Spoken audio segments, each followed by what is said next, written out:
will join us, that's great. Well, first of all, good afternoon, everyone. I'm Vince Jackson, Executive Director of the Chamber. I am so excited for today's Link and Learn. And I first want to say welcome to all of our people who serve on the Investor and Ambassador Committee. We couldn't do what we do without you, because you are, as you know, the spirit of the Chamber. So we appreciate you. And in his absence, I want to give a shout out to Derek Feuerstein, who is the chair of that committee. So thank all of the ambassadors, and to all of our guests, thank you for joining us for lunch.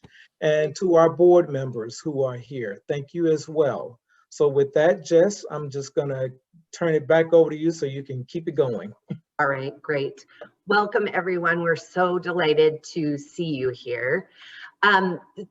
This Link and Learn was inspired by members of the Chamber of Commerce, member investors of the Chamber. When we reached out to people and we said, you know, what's going on? What do you need help with? Where could you use expertise? This came up over and over and over again.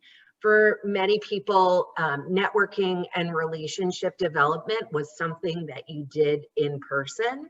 And for so many of us, we're just not there. We're not in person right now. So how do we use the tools that we have at our disposal to do what is so important in life and in business, make connections with people? So whether that's happening because you're looking to expand your business and you need to network and find out who the vendors, resources, potential customers are in the area and make those connections, whether you are looking to expand on an existing relationship, you know, you've got that contact going, but now we're all of a sudden, you know, talking this way instead of in person. Or if it is something that's happening inside your own organization. For many folks reached out to us and said, you know, there's weird little interpersonal things happening because all of the communication is happening via Zoom or whatever technology you're using. So we at the staff sort of looked at each other and we said, connectors, who do we have around here that are really good at connecting? And we thought about our ambassador committee. So today we are joined by several members of our ambassador committee who work with the Greater Northampton Chamber of Commerce to help make connections.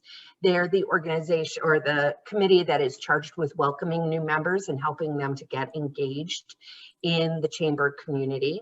And in their own work, they are making connections all the time, so that not only do they have this as a resource through their experience with the chamber, but certainly in their own experience as well. So I'm going to just go through our panel of experts and ask them to introduce themselves. Please tell us your name, where you work, and maybe just like a sentence or two about your experience with the chamber. And let's start with Mark NeJame, please. Okay, Mark NeJame and Kling Law Offices, Real Estate Business, Wills and Trusts. We're down here on Conn Street, across from the Gazette building. My wife and I, Julie, in a small practice. And what else was I supposed to speak to, Jess? Just your experience with the chamber. Oh, okay. So my experience with the chamber was initially going to a lot of arrives at fives and feeling like I wasn't connecting with the rest of the chamber members, the membership. Then joining one committee, which at that time was, I think, membership. Being appointed to another committee and then becoming an ambassador and then becoming a member of the board. Great. Jen Ewers, would you introduce yourself, please? Hi there, my name is Jennifer Ewers. I'm the development specialist over at Fink in Paris in their Florence office. I have been involved in our chamber for 17 years now. Crazy. Similar to Mark, I started going to the monthly Arrive at Fives, and I was our company representative there. And several years ago, Greg Malinowski pulled me over and said, you know, we need more folks like you. We need active participants, you know, the greeters at these events. And he introduced me to the ambassador committee. Great. Gary, would you like to introduce yourself? Gary Powsner. My business is SolutionFinders. I'm a virtual assistant and business support professional up here in Sunderland. And well, speaking of connection, I actually consider kind of one of my driving things in life is to connect with people and help people make connections. That's just, you know, if I could just do that all day, and I do as part of my business. And the first thing I did when I joined the chamber, kind of simultaneously, was join the ambassador committee, because that's what you do.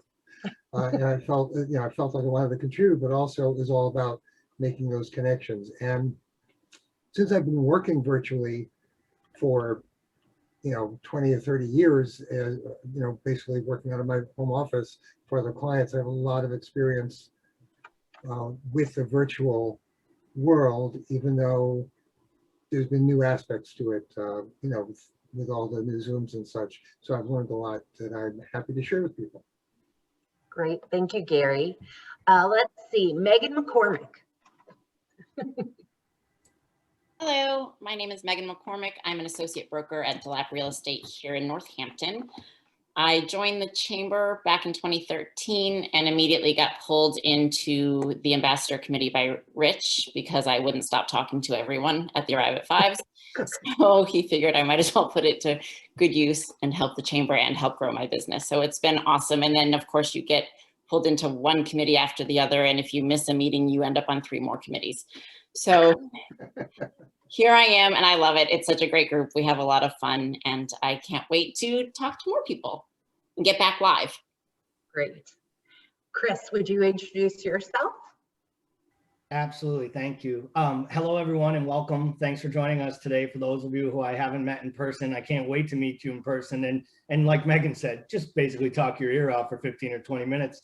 I joined this committee as an ambassador, or I was put on this committee as an ambassador about 5 minutes after I met with Jess, which was about 10 minutes after I moved my entire career into a complete different direction. And I walked into the chamber thinking that I just needed to go there because that's where salespeople went.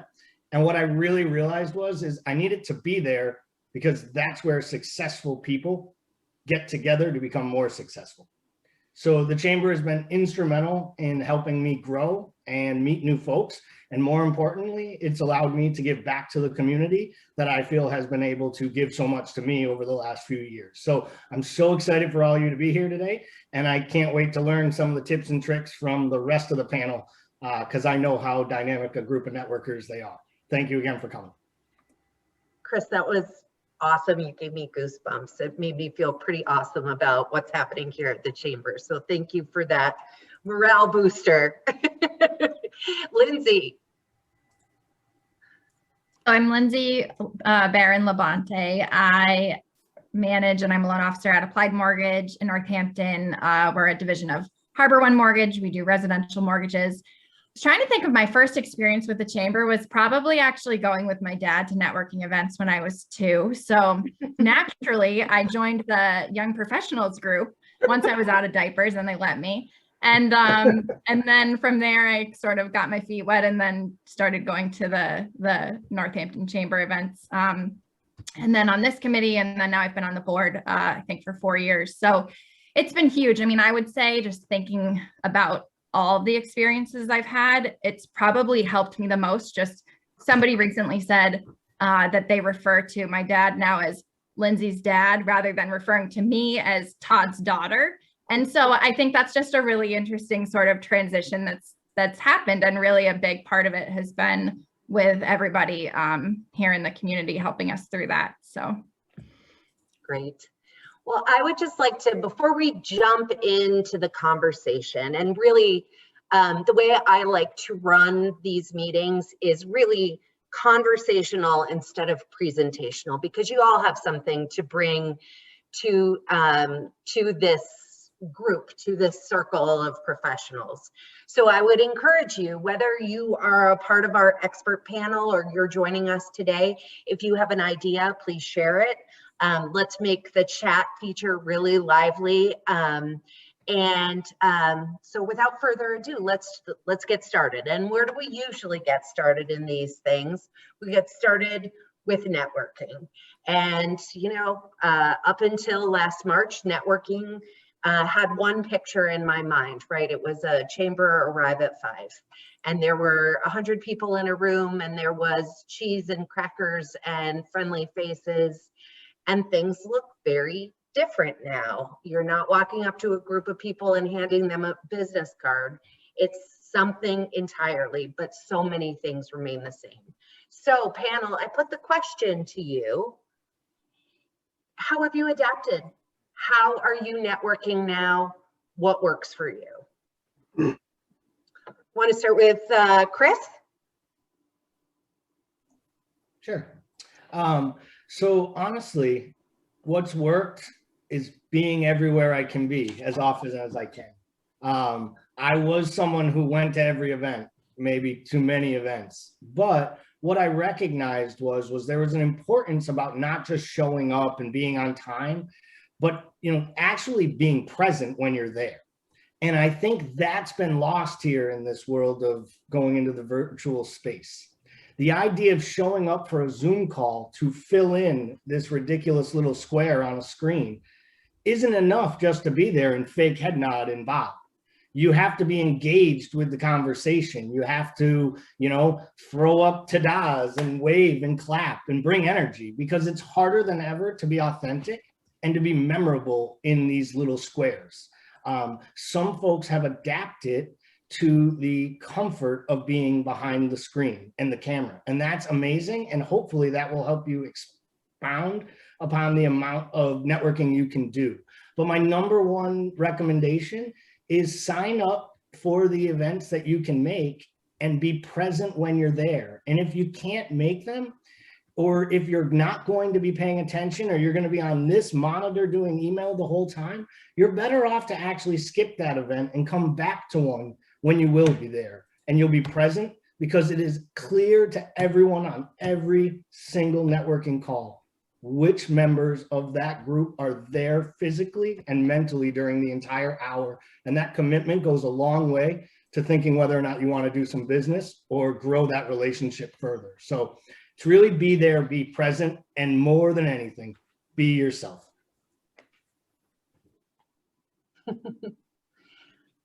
Gary, was that I have something to say, or was that that's the Zoom clap? Nice. Applause. But I bet you have a tip too. Yeah, I want to piggyback. That was great, Chris. And I want to piggyback on one thing you mentioned at the beginning, which still holds true in the Zoom world, which is show up early, because that's when the hosts and the presenters are there. And you sometimes will get, you know, 5, 10, 15 minutes just meeting them and talking with them before anybody else even shows up. And hang in also bugs the heck out of my wife, because I'm like one of the last people to sign off at the end. They say, okay, goodbye now. And that's when the fun stuff actually often really starts happening. People start talking between, you know, amongst each other. And I'm just hanging in there until they click me off, or just, you know, one other of us. So those are two, and those have been true forever in the networking world. So I just want to map across a lot of the stuff that I do. I'll mention a few things specifically. It's like what we've always done, but with a twist. So what do they tell you to do? They tell you to come early. They say, stay to the end and help clean up. So that's, I still do that. The other thing is also treating it as though you were there in person. In some cases, a lot of people find it easier. Some people I know find it harder in the Zoom world, but treat it as though you were there in person. But since you're not actually having to be right there face to face, some people find it a little more comfortable. And when there is someone with whom I'd like to connect, while I'm actually in the session, I will actually literally go to LinkedIn, try to find them, and send them a LinkedIn invitation to connect right then. And I'll say in the message, hey, I'm on LinkedIn, I'm on this session with you right now. Love to connect with you. Then I go back to the Zoom and I put in the chat, just sent you a LinkedIn invitation. Love to connect with you off this call. And I'll also do that with making connections between people on the call. So, hey, Megan, I really think you and Mary Ellen should talk with each other. She's right here. Why don't you just make that contact? And I'll send the exact same message to Mary Ellen. And then it's up to them if they want to do that. I do that privately in the chat function. So neither of them knows I've done that with the other. Nobody's called out. That's a little easier than it can be in person. Because sometimes you call somebody over and they're like, oh, I don't know what to say. So that's another piece. And then follow up after the session. So if they're not on LinkedIn or Facebook, I'll also do this with Facebook. Reach out in the chat and say, hey, I'd love your contact information. I'd like to connect with you. Or what's your LinkedIn handle? And then follow up right afterwards and say, hey, great seeing you on that session. So those are, I milk those a lot. I've added, I can't even count the number of LinkedIn and Facebook connections that I've done literally right while I'm in the session. That's great. That's great. Would any of our other, Meg's got an eye? Okay, Meg, you're up. Well, first of all, Gary, I think you actually did just call me out on the thing, but I'll let it go. I'm going to let it go. It was a sample. It was a sample. It's okay. And I knew you could take it. Yeah. That doesn't bother me at all. So I think just to follow up on a few of those things with, being on time and being early and staying late, so you have the one-on-one connections, is I like to reach out to people individually and send them a Zoom link and see if they just want to get on and talk one-on-one. I think the one-on-one connection is great, as well as this group mentality. But I really think if there's someone I haven't met before, like Mary Ellen, I could do a one-on-one chat with her and get to know each other this way, so that when we go to the in-person, that person will have a familiar face, and we've already had a conversation that we can talk to them in a big crowd when we get to do those again. And the other thing for the Zoom calls and being prepared is make sure that you're not just dressed for Zoom from the waist up in case you have to get up and walk away, because they'll be able to see you in your pajamas from the waist down. Oh, oops. Would anyone else from the panel like to jump in on this question or with tips and tricks about networking? You can't, I was thinking it would be you, Mark. I was making eye contact via Zoom. All right. So, thank you. What I'm going to be a little contrarian and say that I'm not noticing a ton of difference between the approach to networking before and after the pandemic. And to quote Ivan Meisner, it's network, not net sit. So really, it's what you put into it. And I think at the bottom line, networking is connecting yourself with other people, connecting other people with each other, as Gary was mentioning. And so I was taking notes. Gary was talking about following up on LinkedIn, and I've seen a number of people on the chamber events doing that. I'll close down, and then within 24 hours, I'll get 2 or 3 add to LinkedIn follow-ups. I don't think that's useful. I mean, sometimes I'll follow up by email as well, because like you see somebody and you track somebody down on I think that's how I connected with Elena. I saw her on, I almost feel like I know her, but we haven't met yet in person. But that's kind of what I have to throw out, is that Lindsay was saying as we were planning this, that a lot of what her online presence has been is she was getting ready to connect to launch anyway at the beginning. So it was sort of a continuation of what she was doing. And I kind of feel like this is all a continuation of the arrives at fives in the committees and the networking that we've already done before. And we just have to keep the momentum going until we can go back to probably a hybrid form of networking, which will be some in person and some all of the new ways that we've learned. I think that's absolutely true.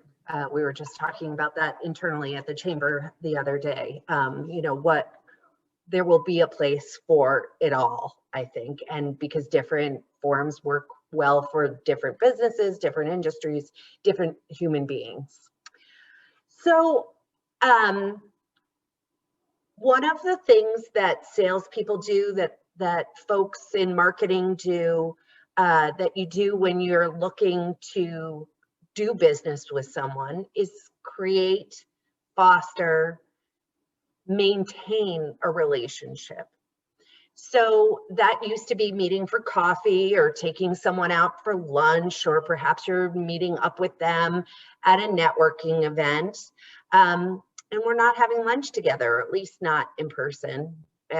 Maybe we will soon. April 1st or thereabouts is going to be the start date for outdoor dining in Northampton. So you can start planning some lunch meetings. But in the meantime, what are the tools that you're using to create relationship with prospects, with vendors, with colleagues? Who'd like to start with that one? Lindsay, is she still? There she is. Okay. Yeah, definitely. I can kick us off with that. So I think a big piece of what I made a point of doing is a lot of stuff that was already on my to-do list, kind of like Mark just said, is really enhancing digital presence. And the key thing that I've learned through all of this is your technology should only enhance the relationship. It should enhance your authenticity. So you're not replacing that with technology. You're adding to what was already there as a personal relationship. And in a way, people kind of already expected that, at least in my business. So mortgages, a lot of it is already a digital process anyway. So the big question is, how do you stand out, especially for me, against, you know, big companies with huge marketing dollars like Quicken Loans on the Super Bowl ads, right? I'm never going to be that. But I can achieve the same technical side of the process that they have. And then what I like to do is say that I'm adding a virtual hug to it. So when I talk to my staff, I always remind my team, even though we're remote, even though we have all of this technology in place, every single email, every single text, every correspondence should have that virtual hug. It should feel like you're still doing business in person. That's great. Jen, oh, sorry, go ahead. I was just going to say, and social media has been huge to do that too. So video, anything that you can do that makes yourself a real person is huge. Could you give some examples of what those hugs look like, Lindsay? Sure. I didn't want to talk too much and my computer's freezing on my end. So Megan, do the sign, or someone yell at me if I'm actually frozen. Not frozen. Yeah, so just as an example, whenever I send, a lot of what I do seems pretty transactional. Many times there's a lot of steps to complete. So instead of it being like a zombie boilerplate kind of thing, we try to add in a personalized video. There's apps that you can use. One of them's BombBomb. I know Megan uses it. So that even though you're not meeting in person, you can still put your face out there. Even just smiley faces. I know that sounds silly. You don't want to get unprofessional when you're writing emails, but at the same time, you can't always tell somebody's tone when they're emailing. So the more that you can make it conversational in the email, sometimes I feel like makes people more comfortable that way. Those are a couple of examples. I'm sure other people have other ones that they've done. What was the name of that? Can you put that in the chat? You said BombBomb? Yeah. Just yeah, stick that in the chat, would you? There's a couple. BombBomb is one that attaches to email. There's also Loom video Yeah, I where know you about can Loom. Yeah. you can do a screen record. So whenever you're explaining something to someone, you know, you can literally have your little face down in the corner recording your screen talking about it. So it enhances the conversation. Yeah, I would definitely second the idea of using video. Video's probably been the biggest increase to ways that I've communicated since the in-person meetings have, you know, obviously stopped happening. I used to meet a lot of folks, and, you know, one of the things as I talked about earlier, you know, you have to make an impression, you got to have people remember you, and that's harder and harder in a written world, emails and texts, and people just move on. So to Lindsay's point, I started recording short little videos, so they'd open the email thinking they were getting a drab message from another boring payroll salesperson, and then they would get this interactive crazy Italian kid in the middle of their screen talking to them about whatever random thing I wanted to talk about. And they probably thought it was going to be about payroll when it came up from Complete Payroll, but it was a update about what was happening in town, or why I was wearing green on this random Tuesday, or thanking them for watching this video on the 850th day of March 2020. And it might've been August 15th when I sent the video. But at the end of the day, I'm getting replies from people who weren't opening my emails before when we were meeting in person, and it was just the follow-up to the business card they handed me. But now, when they did see me or they came on one of these Zoom calls, I can't tell you how many times someone would be like, hey, sorry I haven't replied yet, but your video was both crazy, fun, and entertaining. Feel free to send me more of them. I'll get to you when it's time, you know? And ultimately, those people will remember the video. They won't remember what I do 100%, but they'll remember the message that I cared and that I did it differently. So I'm never going to be ADP or Paychex, but I don't want to be. What I want them to do is associate me to hopefully helping them locally with their payroll and HR, the same way Lindsay has stopped being Todd's daughter and has instead become the person you want to call when you have local mortgage issues. And I think that's, you know, where, to me, I've learned from Lindsay in this last year, that and that her daughter is adorable and documented well. And that's the virtual hug. One more way to throw out a virtual hug. Have a beautiful little baby in the middle of a pandemic and share it.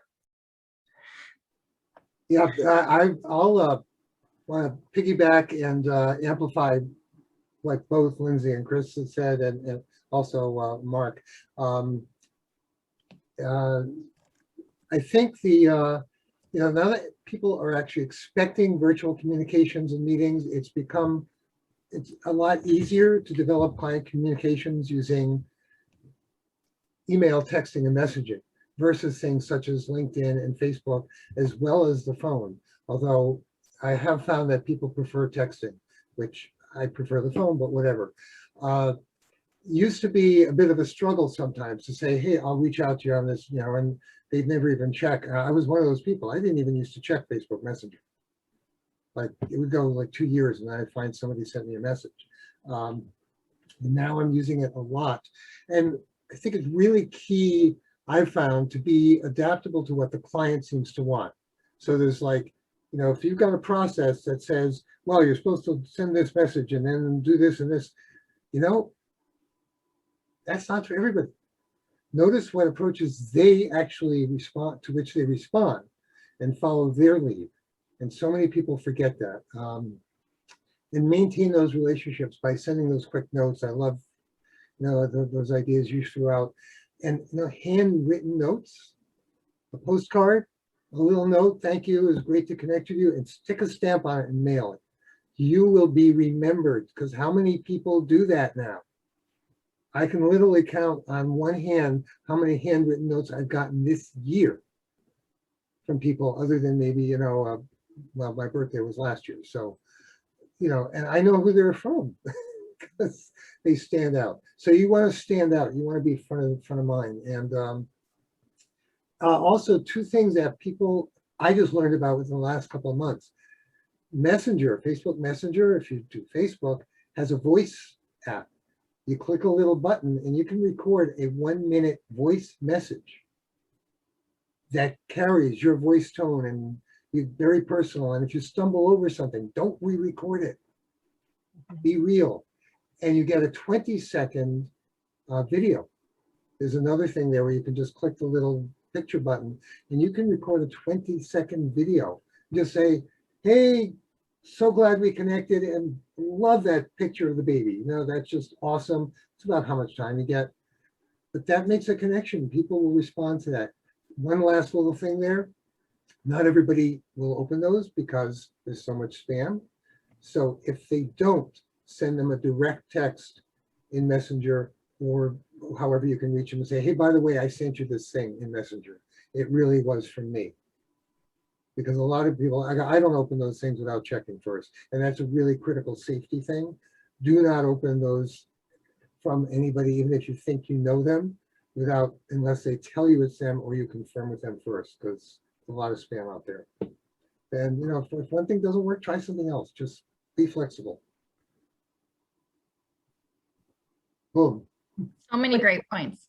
Yeah. That Gary had. I just want to add one other thing too that I was thinking about is because there are so many ways to communicate with people now and people are just home and searching you in any way possible, you want to make sure that you have consistent branding everywhere too, and that it's authentic. So you don't want somebody, let's say somebody finds you on your personal Facebook page and they love your baby, like in my case, or they love your dogs or whatever.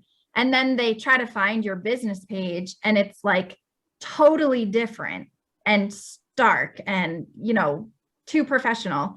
Then they may not want to do business with you. So make sure that whatever you're putting, or vice versa. I mean, maybe on your, sometimes it's the other way. And believe me, be careful what you put on your please everybody personal pages, because now everyone's trying to find you there too. But really make sure that you just have consistent branding so that people can find you. Like Gary said, maybe they want to text you, maybe they want to call you, maybe they want to Snapchat you. Like it's constant, but you want to make sure it's consistent. I would love it if some of our panelists could touch base about the ways that they have used their expertise to continue and enhance relationships. I know that Mark has done training, Lindsay and Megan have done Facebook like events together. So how have you done them? What are the tools that you have used? And has that been useful? Has that been a resource? Has that led people to you? Mark, do you want to start with that? And then we'll go to Meg. Well, I guess I think I've been fortunate because I was doing a lot of first-time home buyer seminars for various organizations here and in Springfield before the pandemic. And then once they pivoted and started doing it online, I was fortunate enough to be invited to do it online. So I've done, I don't know, 4 or 5 of those. And I also, one of the realtors that I work with started doing a lunchtime thing. So I did that with her. And then obviously, I think that the best source has been the ones that you've been running here on the chamber site. I think they've been really, and actually it's funny because as I'm talking to people in conversations and if they're talking about whether they're successful or not during the pandemic, things are going well or things are not, I drop in these monthly things that we've been doing because 1, they're free and people don't realize that they're free, and 2, you have all those breakout rooms. Every time you break out into 4 or 5 people, it's a chance to do your 1 and 2 minute talk, about yourself, and it's, you're talking about being authentic. That's your personality. You're getting a chance to talk about your business, or whatever topic people are talking about. I just think it's been really great. I think it's too bad we can't get more people to be involved because I think it's been a great tool. Meg, do you want to go next? Sure. One thing that I started when the pandemic first hit, I wanted to figure out how I could help my community. Like, what can I do for the businesses that are struggling and the people that are struggling? So I started doing a series called Taking It to the Streets. It wasn't fancy. I took my iPhone and I got a wide angle lens and my tripod and some external mics and went out to the businesses who were struggling, and also so that customers and clients who would potentially go to these businesses would know that they're open, 2, that they had safety protocols in place. And by doing that, I was helping the businesses put their word out, letting people see it. And then it became word of mouth.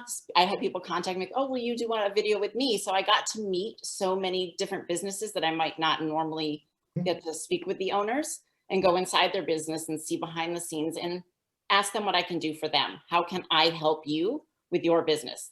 My videos weren't to promote myself as a realtor, but it was to promote my community and their businesses.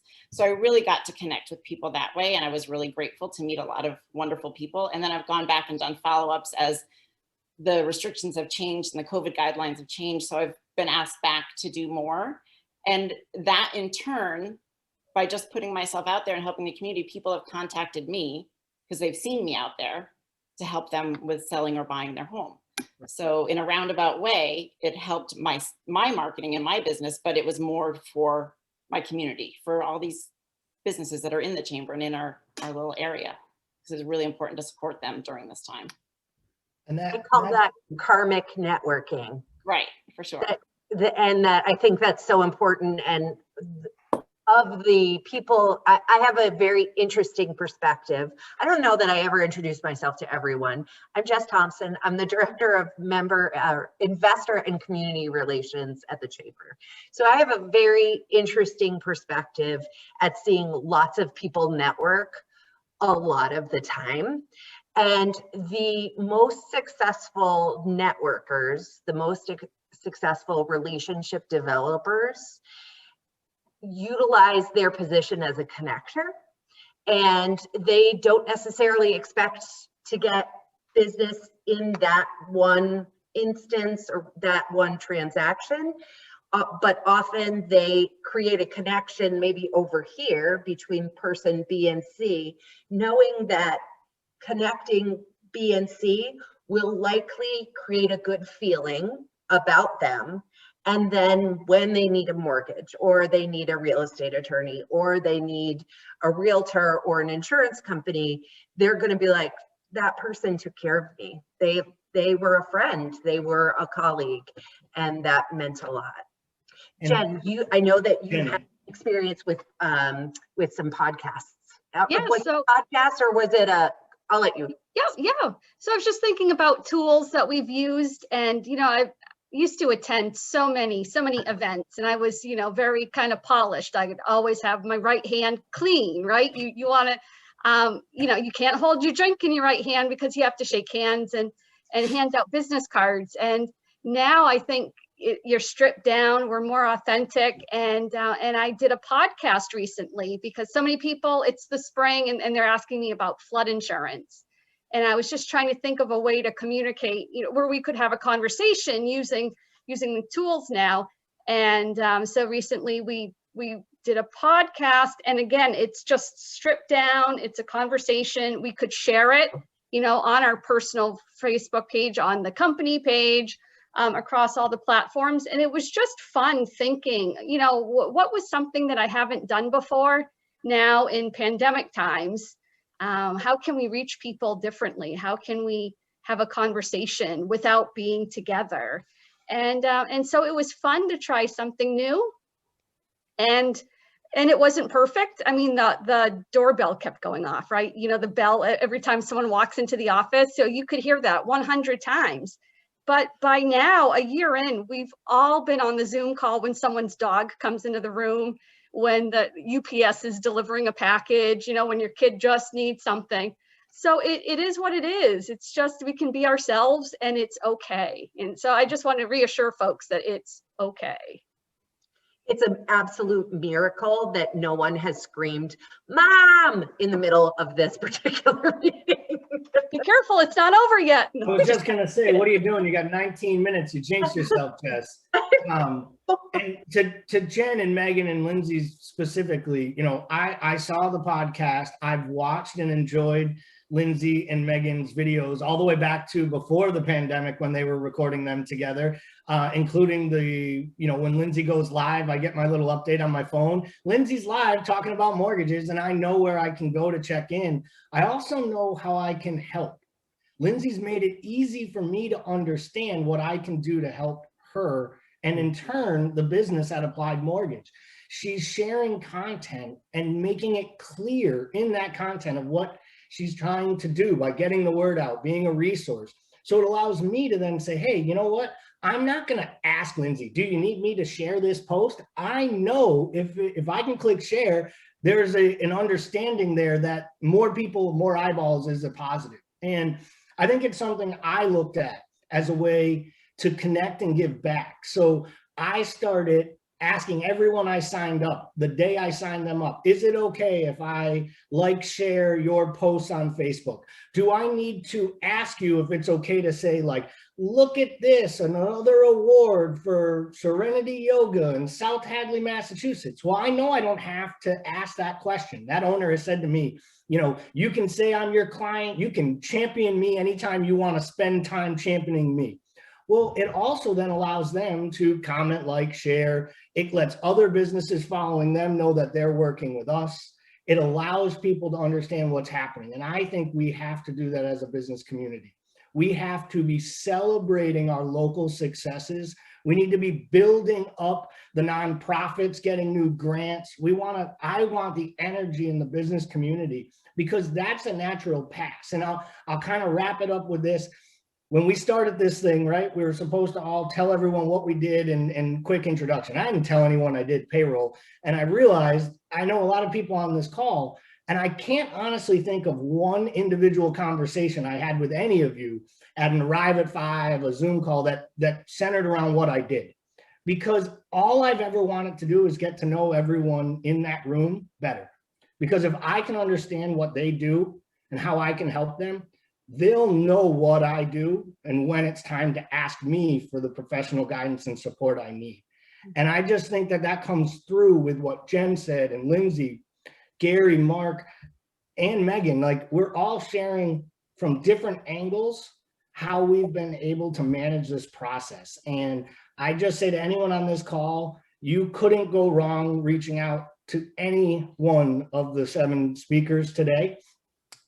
Except for if you don't have much time, then you probably don't want to reach out to me or Megan. You may want to tailor that one for a time where you have an extra 15 minutes on each side. Maybe 20 as she'll write out. I get the 1, but she knows as well as I do, she can put 2 zeros because it's 100% correct. But in all seriousness, I genuinely hope everyone on this call starts to follow and share all the different activity happening in your communities.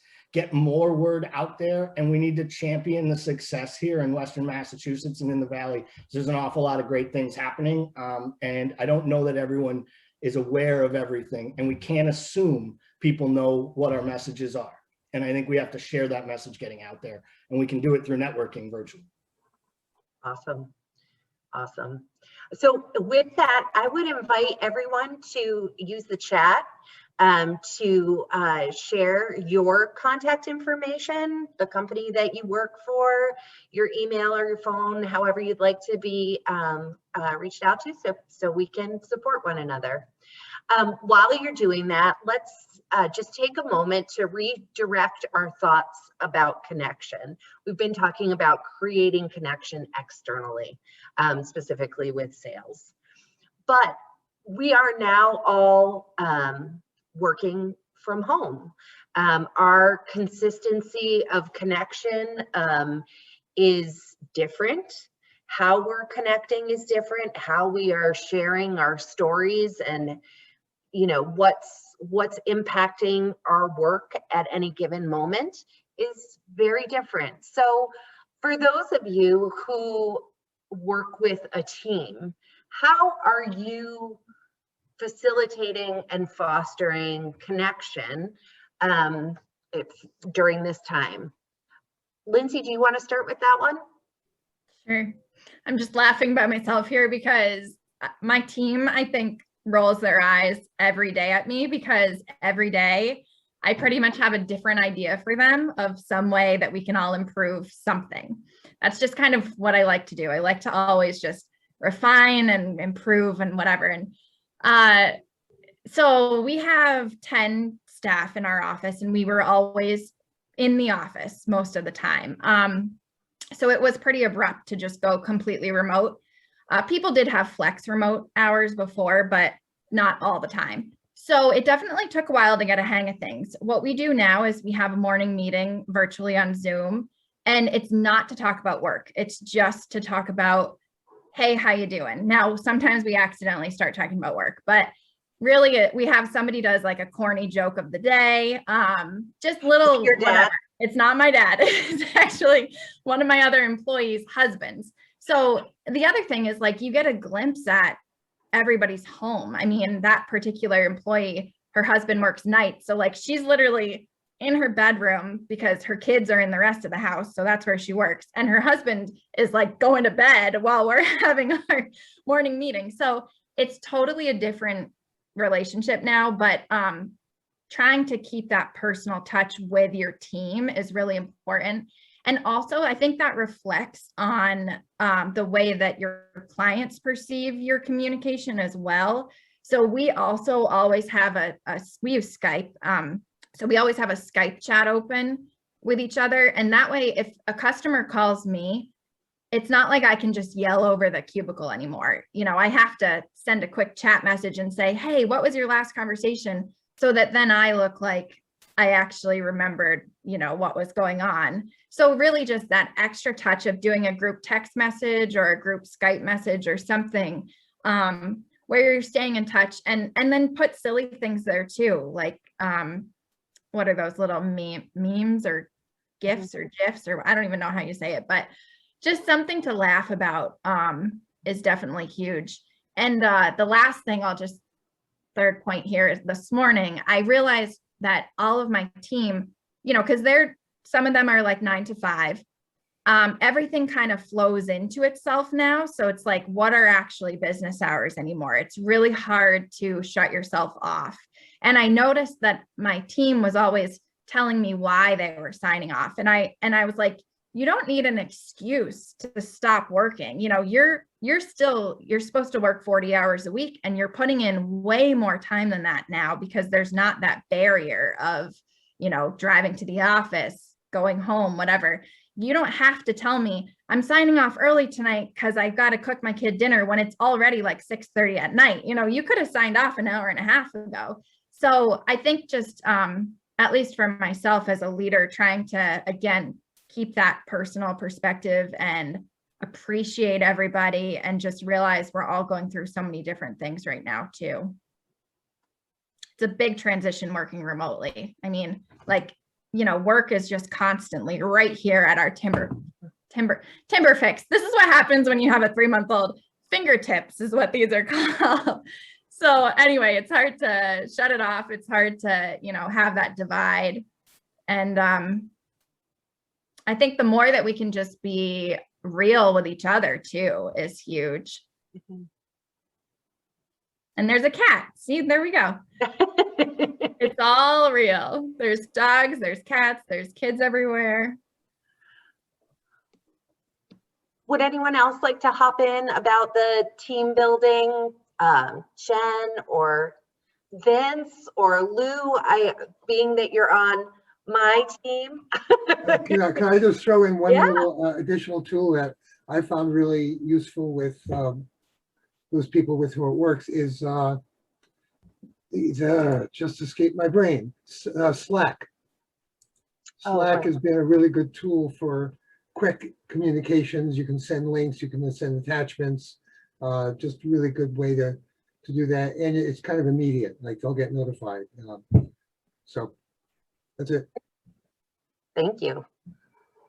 Would anyone else like to hop in with an idea about, you know, community building within your own team?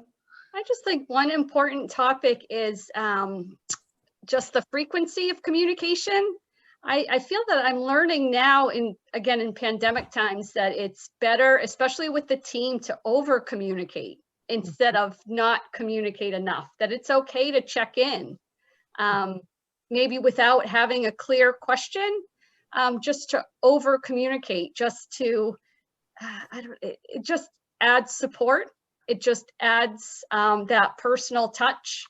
It's, yeah, if you're thinking of a person, just reach out, because you don't know where they are.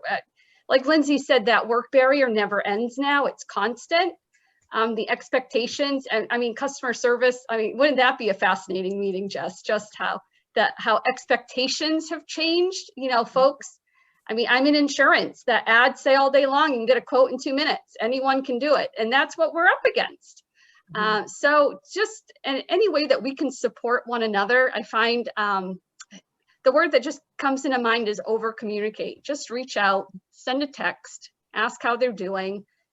Even if it's a meaningless, or you think it's a meaningless Facebook chat, like Gary said. I mean, it is meaningful. It's a touch. We're all people. It's another connection. So I think part of a good trick is to just over communicate. Just ask how you can help one another.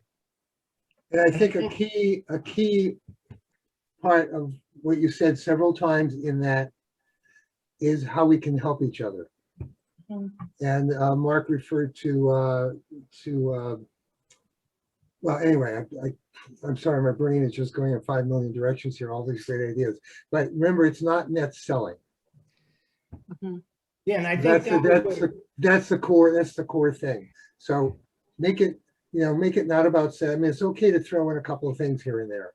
You know, what do you think about that? Would you like a proposal? Whatever. But just keep engaged. Well, and I think that's where, to Jennifer's point, whether we're talking about our own teams, people that we work with, people that we support, people that are on committees like this ambassadors group that we're in, or just prospects or people you're networking with, there's nothing wrong with randomly checking in to see how people are doing and continuing a prior conversation. And I think if there's one thing that I took out of meeting in person and then meeting virtually is that you make connections when you like hit on something or you touch a nerve or a chord, right? That we all come together on.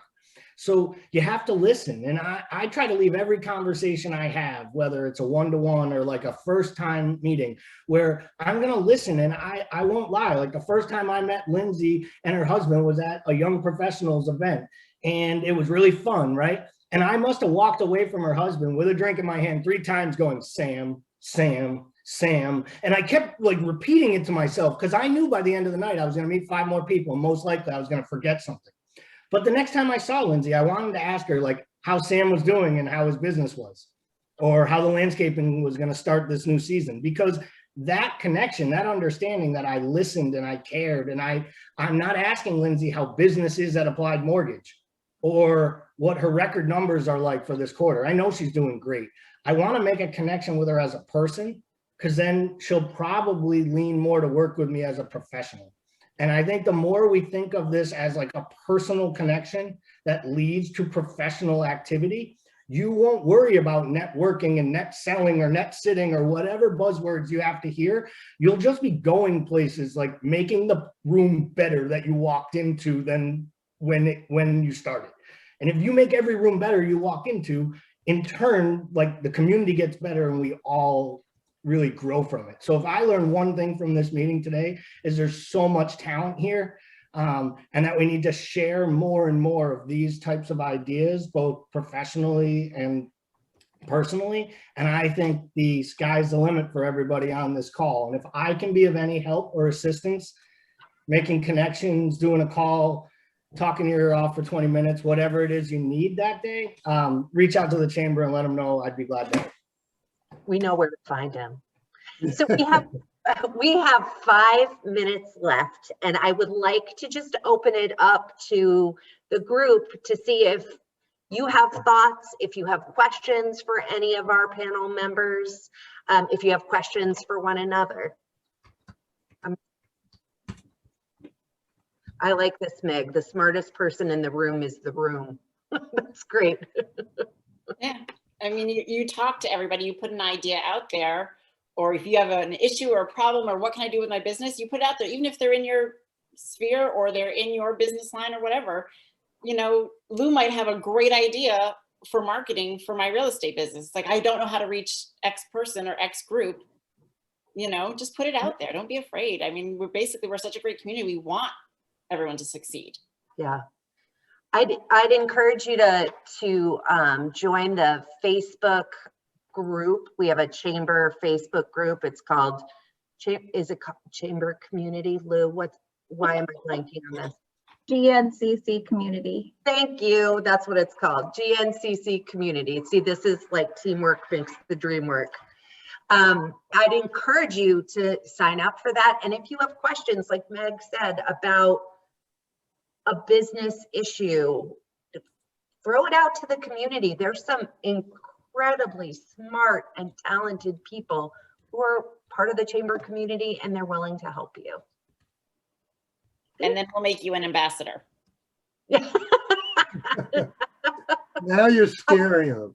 I promise that every person who meets with me, I don't make you become an ambassador right away. Gives you 5 minutes to think about it. Just a quick thing. If there's anybody on here that's not familiar with saving the chat, where all this great information is, just go to the bottom of the chat window, look over to those 3 little dots. Some people call it the Twinkie. Click on that, and there's an option for save chat. Wait until the end, just before we're signing off, but then be quick about it, and it'll save it to a separate file. On my computer, it goes to a file in a Zoom folder. It's basically just a notepad, or whatever program you use. It's just a text document. Does anybody have any other thoughts or questions before we wrap it up? I want to be really cognizant of time because I know you're all busy, but I think this has been absolutely marvelous. Some really great ideas. And I'm just super proud to get to work with these people. It's pretty darn awesome. And I'm really delighted that you all took the time to join us today. So thank you so much. Vince, do you want to offer anything to wrap it up before we say goodbye? Yeah, I think you said it best, Jess. This is a wonderful group. Thanks to everyone who joined today. Special thanks to our panelists for your pearls of wisdom. You left us with a lot of great insight and things that you know, are more than theoretical ideas. They're just hard and true best practices that get you noticed and get your, you know, foot in other people's doors and get people in your door. So thank you for sharing that. And Lou just posted in the chat, we are having a virtual Arrive at 5 on April 7th. Christy Berry, who's here with us today, is going to be our guest speaker. We'll be talking about sustainability, and then we will have networking breakout sessions. So they are a fabulous way to start connecting. So you can try out some of the new tools that you gained today. We would absolutely love to see you there. All right. Thank you, Jess, and Vince for putting this together. I picked up a bunch of really great ideas. Thank And you. awesome panelists, awesome panelists. Thank you, panelists. Yep. Thank you. That was fun. Thanks for Great. Have a wonderful rest of the Monday afternoon, and don't get blown away. May you all keep your internet connections. Bye, everyone. Bye. Bye. Thank you.